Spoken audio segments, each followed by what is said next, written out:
Hey there, good morning. Welcome to Monday Morning Mobility. So this is the chance to really set your body into a good formation and balance for this week of training. So my name is Erin Carson. I'm a certified strength and conditioning specialist here in Boulder, Colorado, and I couldn't be more excited to take you on this little journey today. So what you're gonna need is just go ahead and let's just grab a foam roller and spend a little bit of time specifically working through the thoracic spine. I'm anticipating that this weekend you might have spent some good time with your swim, bike, and run, so those legs are going to need a little bit of work, so we're going to move them before we actually bring in the foam roller. So let's go ahead and just get on down into that lat position and get the foam roller under the lat. And we're just going to work quickly through that. And so by coming every Monday, you're really going to start to understand how important the consistency is. And so hitting through the lats, if you haven't done this and you've been swimming a lot or you've been spending a lot of time in that time trial position, this might be a little bit spicy. Don't forget, you can go across the foam roller as well. And if it's spicy, it means that that muscle is in a state of repair. It's as soon as it gets damaged, it begins to repair. The body's very, very cool that way. So we can comfortably say that that muscle is just experiencing some tightness, and it's a protective mechanism. It's not a bad thing. So see tightness, or as I describe it, spiciness within the muscle as a good thing. Okay, so working through the lats first. A little bit of cross fiber, just moving the lat across the rib cage. We've got the thumb up, and that puts the shoulder into external rotation, which is a good thing. Good. And as we always like to do, let's go ahead and take that foam roller just below the shoulder blades, hands behind the head, and we're just going to extend around. Make sure we never lose that ability to be super mobile through the thoracic spine. Nice and smooth. Good. Nice big breath in with that, and then a little bit of toggling at the top. Good. And that just sets that posture in a really good position. Okay, so let's use the half kneeling position. You might want to get something under the knee. If you've been with me for a little while, you know that this is actually a comfortable position once you've been doing it a while. So grab the outside of the foam roller, and let's just go ahead and wrap that head nice and smooth. And we'll go 5, and you'll notice we're getting a lot of length through this side. Okay, good. Same thing other side. Right knee down. We're just working through this side of the body. We're trying to get as long as we can. 1, just got 5 of these. 2, 3, 4, and 5. Let's keep that foam roller. Switch legs. This time, let's pretend this knee is right at midnight. Take it out to about 10:30. Most of you will be able to get to that 9 o'clock or 3 o'clock where it goes directly out to the side. It's not really what we're after, okay? So right here, foam roller on its side. If you don't have a foam roller, just put your hands on your hips. And we're just gonna keep the shoulders square and the knee is flaring out. And we'll just go 10 of those. 2, 3, 4, 5. Hopefully you're starting to feel that your training is starting to ramp up. If you're in the northern hemisphere, you definitely, we're starting to look forward to things. So we're starting to get excited about things, races, trips, that kind of stuff. So if that's the case, then I'm going to assume for the most part that you're swimming, you're biking, or you're running, or a combination of all three if you're a triathlete, is really starting to come up. And if it's not coming up and you don't have the guidance of a coach, then I really strongly suggest that you try to figure that out and find yourself a good coach, one who takes the time to get to know you, your goals, a little bit of your history, and just keeps you safe, but at the same time keeps you progressing. And that's my biggest goal with all of my athletes, is that they progress towards their vision for what greatness looks like. Okay, right knee up, just at about 10:30. This time, if you don't have a foam roller, you can use your arms at chest height. If you do have a foam roller, let's take it at chest height, and we're gonna go right knee to the right, and we're rotating left. So drive to the right, rotate left. If you're a golfer, it's important, actually, if you're anything, keep your eyes right on me. Don't let your eyes follow the foam roller, because that way we make sure that that neck, that cervical spine is really, 10 of those, okay, one more, is really starting to get and work in sync. So if I'm like this, my head can stay straight. That's running. You don't run like that. Okay, ready? Left knee out, foam roller at chest height, eyes nice and straight ahead. 2, 3, we got 10 of these. 4, 5, 6, 7, 8. Good. Starting to heat up a little bit of tissue. 9 and 10. All right, let's hit that foam roller off to the side.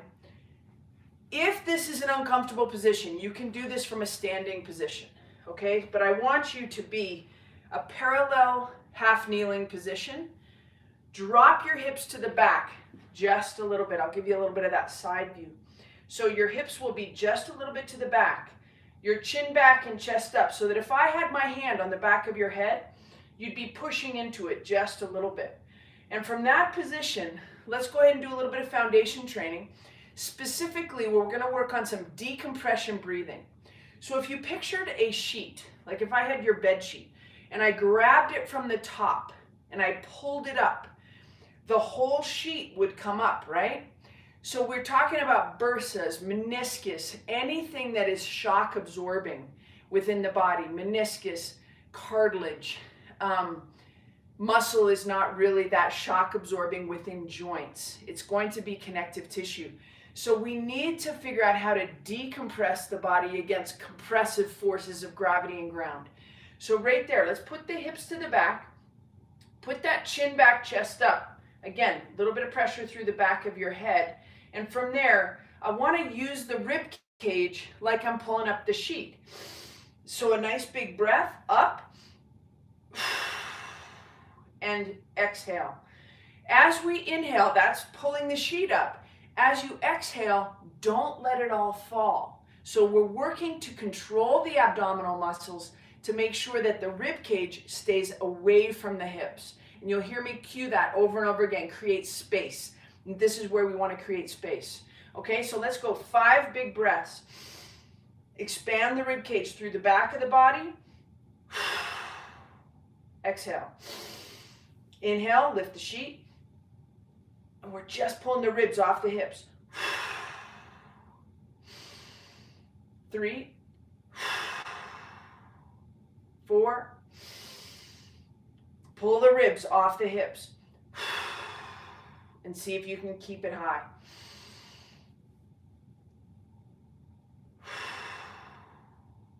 Good. Now, let's talk about pelvic position, and let's foam roll the muscles that might be pulling it into that anterior tilt. You might notice I have a pretty good lordotic curve there. We want to be able to move that pelvis into more of a neutral position so that we can access the glutes on the back side of the body. So, first thing we're going to do is just go anterior, front side of the body, and lateral through the quad. I don't want you down in the belly of the quad because I think it hurts too much. And if things hurt, you usually won't get a nice gentle release of the tissue. You'll get the tissue fighting you back. So that's my philosophy on foam rolling quads and IT band. I do not like pain. Pain is bad. All right, we're working just through that nice band of tendon up at the top of the quad. The anterior hip capsule, working through the capsule. From there, let's take it right onto the hip bone and drag the hip bone a few times right across that ASIS. Just drag it across. I'm a little spicy there, so that means that tissue probably is a little bit sticky, and we want to get it moving again. Okay, other side. Anterior lateral, left quad. You can see I use this leg and this arm to really unweight how that hurts and how that feels to me. So I've got pressure, but no pain, and that's a good sign. So just working through that anterior capsule. We've hit the right side already, we're hitting the left side now. All through the top, and that will get tight continuously. If you're riding a bike, this is going to be an everyday situation. If you're not doing this every day, you're just getting tighter and tighter through your pelvis, through that anterior capsule, through your psoas, through your quads, and that's going to inhibit your ability to access glutes. And since everybody and their mother wants their glutes to work better, that's going to be an important part of the journey. All right, so we start by going ahead and hitting anterior lateral quad, hip, and hip capsule. Next thing we want to do is get onto those adductors. So take that foam roller all the way up into the inner thigh, right next to that pubic bone and pubic ramus, and we're just working gently through adductors. I have a few very good athletes that hate this foam rolling, which tells me straight up they need to do more of it. Okay, just keeping that knee nice and up at the hip joint, working very, very high into that adductor complex. And now let's take it all the way down by the knee. The foot stays up. We're working a lot of internal rotation here, or giving ourselves access to some internal rotation through the hip joint. Again, that's super spicy for me. My coach has me doing some good work. Work for me means I'm doing things that I know are exceeding my current level of fitness and strength. And that I know is going to come back to me in March, but it still makes the body have to adapt, and it's uncomfortable a little bit. So working that high adductor, right up by the pubic ramus, right up by the pubic bone. Again, right at the belly of the muscle, right mid-thigh, that's going to be pretty spicy. So I'm not avoiding it, but I kind of am, I guess. Left side, taking it all the way down by the knee and lifting that foot, putting my femur into internal rotation and just working through that knee. The inside of the knee, so much happens right there. If we can get the internal rotation of the hip working better, it means we'll get more access to the external rotators, functional partners in crime up in the hip complex. Okay, so from right there, let's go into the quadruped position, onto all fours, but we're gonna go into the offset position. That decouples the hips a little bit. The pelvis is two positions. You want to be decoupling. So right knee in front of the left, spread your fingertips nice and high, and let's just pull the pubic bone, activate the lower abdomen, and then extend. So we're just moving only through the hips. If you're getting a big thoracic spine rotation and flexion, try to avoid that. So try to avoid moving your upper back, and we're only moving through the hips. So pull the pubic bone 1, back out. Pull the pubic bone 2. We got 5 of those. 3, nice neutral head position. 4, and 1 more. 5, good. Now offset the other side. So left knee in front of right, spread the fingers out. Head's in a good spot. Thoracic spine, try to keep it nice and stable. Tuck, 1, just 5 of these. 2, 3, 4, good, and 5. All right, let's take it up to a standing position. The foam roller is going away. Take that over there. Okay, from right here, let's go into a nice wide stance. Turn your toes in, hips to the back just a little bit, arms in airplane mode. We're gonna push the hips back and rotate and come back up. Airplane arms, push the hips back first, tap the floor. 2. If you're having a hard time getting to the floor, see if you can go a little bit wider with your stance. It'll bring you down a little closer to the floor. Okay, airplane arms. Push the hips back. Go ahead and look up at that top hand. 1, 2, 3. We're definitely, hopefully, getting some hip rotation for you there. As you drop down to the right, let your right hip come across. 3, 4, 5, 6. So right hand down, right hip across. 7, 8, 9, good, and 10. Well, as you do that, you ask yourself, does one side feel different from the other? And I can tell you from my perspective that my left hip is definitely tighter than my right hip. And I'll notice that so that when I go here, right hip across, drop here, arm up, it just kind of goes there. When I go left hip across, left arm down, I immediately can feel some tightness in that SI joint on this side. And that, it's not like I need to freak out or anything, but we need to recognize that these rotation of that sacroiliac joint and how the pelvis can decouple is something I need to continually work on. If there's not tightness in either side, I probably can put it on the side burner, maybe not the back burner, but at least the side burner. Okay, let's go ankle grabs. So we're just gonna grab here, 1, and then here 2. Again, a little bit more tightness. You might even notice my right knee flops out and down pretty much with some ease. That hip's pretty open. This side, not quite as easy. Ankle grabs. 3, hold the space. There's the space. 4, 5, 6, 7, 8, 9, good, and 10. All right, going back down onto one knee. We're gonna just work through the thoracic spine, right hip, left chest. As you run, or even as you ride, when you're up out of the saddle and you want to create that little bit of rotation and that little bit of bouncy speed, dancing on the pedals, you need to have this rotation in conjunction with the hip opening. So we're just going to drive you forward, get hip tension there, and then that arm is going back. And you start to see, if you pull the sheet up, there is a reaction, a response down low.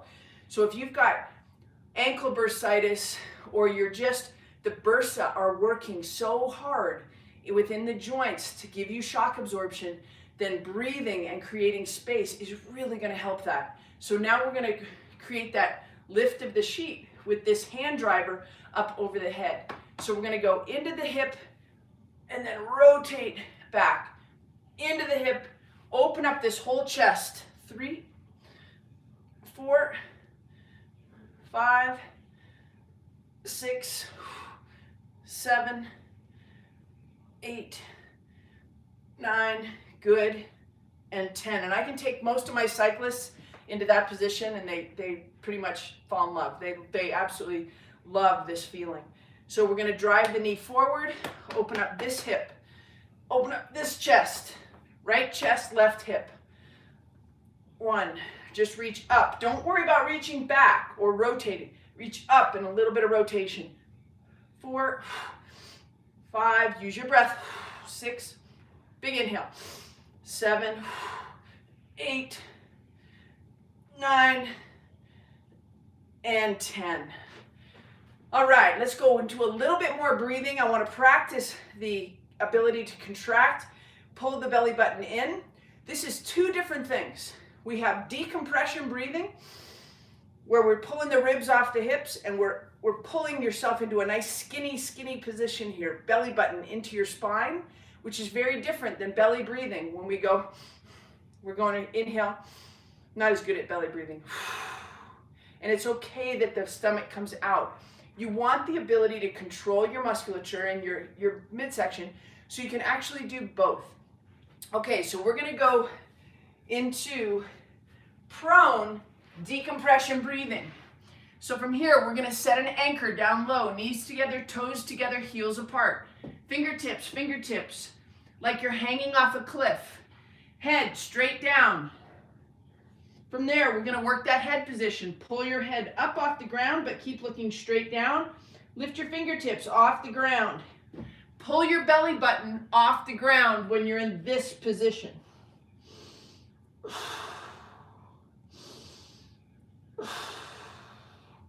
Keep going. I'm going to stand up and just speak at you.